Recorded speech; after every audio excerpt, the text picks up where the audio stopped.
Hey, good morning, everybody. Happy December 1st.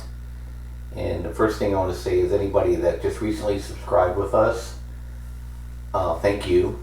And then just make sure to give us a day or two to get your indicators set up. And if you have questions on anything, just email us. And then that way we can capture your question and get back to you right away. But yeah, it's going to be a really, really, really interesting December. And I want to go back to the China thing again, because I think people just truly don't understand the magnitude here. And this chart just lays it out perfectly. Is that if the entire world's pork production was sent to China, they still would not have enough to feed their people.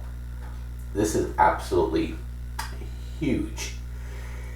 And let's just assume it's not a starvation issue, but the price of pork in China is going to skyrocket.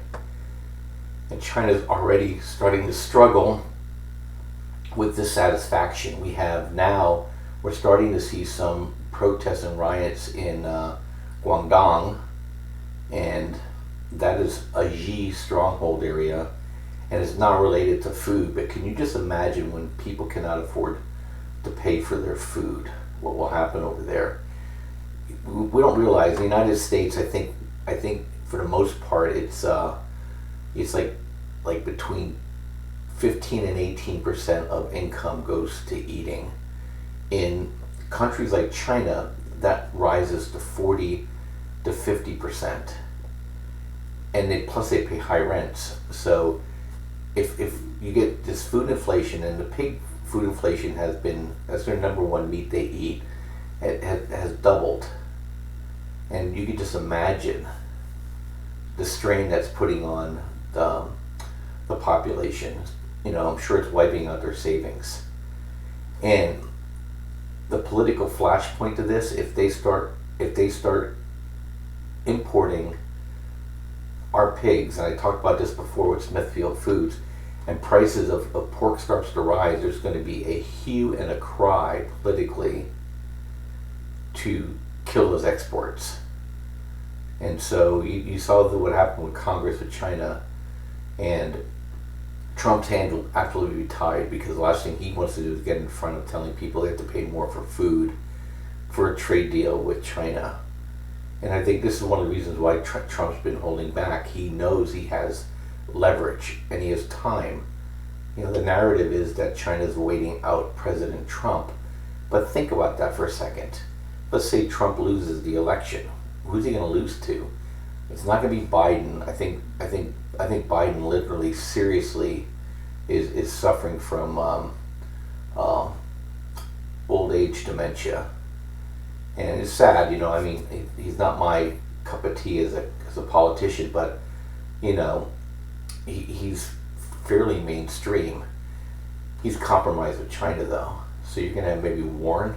There's no way it's going to be Bernie Sanders, and she's even more hardcore. So the Chinese aren't waiting for that, and so Trump's going to leverage this pretty hard. And there was an article yesterday. I tried to find it so I could put it out on the video, but China's actually importing rice from the United States now too. So it's going to be really interesting to see. Plus, I'm uninterested in all this. The farmers. I don't want to be a colony of China. We grow all their food so their people can eat. We pump our energy so they can have it. That's not how trade should work. We need to be up the value chain with them, but we can't because they steal everything. So it's going to be really interesting to see. But I thought I'd show this out to you. Personally, what I'm going to do is that pork prices here in the United States are fairly reasonable right now. Is that I'm going to you need to double wrap your stuff in the freezer. Bag it and double wrap with freezer wrap. And but I have a well freezer, so I could put away 6 months worth of pork, and that's what I'm gonna do. I'm gonna buy a bunch of loins and some ribs and a few shoulders, and pack it away, because I think it's going to be It's going to be a wild ride. I think we'll start seeing this stuff coming into the spring. And on top of it, we're going to have to keep an eye on grain prices because, the pigs eat a lot of corn.